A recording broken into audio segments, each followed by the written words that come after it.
ভাই দাগি তো ভাই এই আপনার নিশু কি ভাই ওর ওর পেট দেখছেন ভাই ও আসছে 2 দিন ধরে ওর সাকিবের সাথে টক্কর দিতে পারবি সাকিব এই দাগি ঠিক আছে দাগি প্রমোট করছে অনেক অনেক কি অনেক রাজনীতি করে প্রমোট করতে চায় কিন্তু দেখেন বরবাদ দেখেন সাকিবে কোনো প্রমোট লাগবে না একদম ইতিহাস সৃষ্টি করবে কোনো প্রমোটই লাগে না সাকিব হইছে সুন্দরবনে রয়্যাল বেঙ্গল টাইগার সাকিব যদি জঙ্গলেও ছবি করে যে কোনো ছবি তার ফিট হইবে এটা শিওর সাকিব এমন মাপের অভিনয় করে এমন মাপের অ্যাক্টর সাকিব সাকিব আচ্ছা, আরফান নিশুর ভক্ত এবং সাকিবের ভক্তদের মাঝে যে দ্বন্দ্বটা এটা কেন? কোনো দ্বন্দ্ব নাই ভালো ছবি সবাই চাই ভালো ছবি সবাই চাই অ্যাক্টর সাকিবের সাথে এখনই টক্কর দেওয়া যাবে না সাকিব কিন্তু 2 দিনে আসছে না এখানে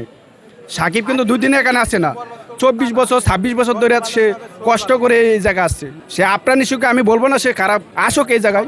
সে আসুক সে তো মাত্র 2টা না 3টা ছবি করছে সম্ভবত এটা অবশ্যই এটা বাংলাদেশকে যে রিপ্লেসমেন্ট করতেছে আমাদের এই এখনও এই বয়সে ঠিক আছে সাকিব খান যে এখনও বাংলাদেশকে রিপ্লেসমেন্ট করতেছে বাংলা ছবি অনেক এই যে এখনই দেখেন বরবাদ অনেক এই ছবি রিলিজ হয়েছে বরবাদ কিন্তু দেখেন এই বরবাদ কিন্তু তামিল মুভির সাথে ঠিক আছে টক্কর দিতেছে অনেকেই কিন্তু বলতেছে তামিল ছবি মানে ফেল এই বরবাদের সাথে তামিল ছবি তুলনা করতেছে আপনি চিন্তা করছেন আপনার একটা তামিল ছবি করতে গেলে 100 কোটি টাকা বাজেট থাকে আর বরবাদ সর্বোচ্চ 15-20 কোটি টাকা বাজেট এটা অবশ্যই সাকিব যারা সাকিবের ভক্ত এদের জন্য দুঃখজনক আমি মনে করি সেন্সর বোর্ডে যারা আছে যারা 16 মিনিট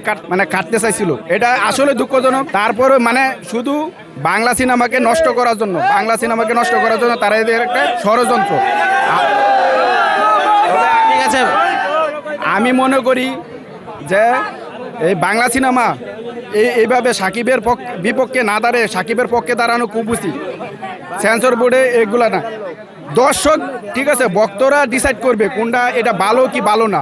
ভক্তরা যখন বলবে না এই সিনটা খারাপ তাহলে সেটা কাট করবে কিন্তু ভক্তদের অনুমতি না দিয়ে তারা সেন্সর বোর্ডে একটা ছবি ঠিক আছে কাট করবে এটা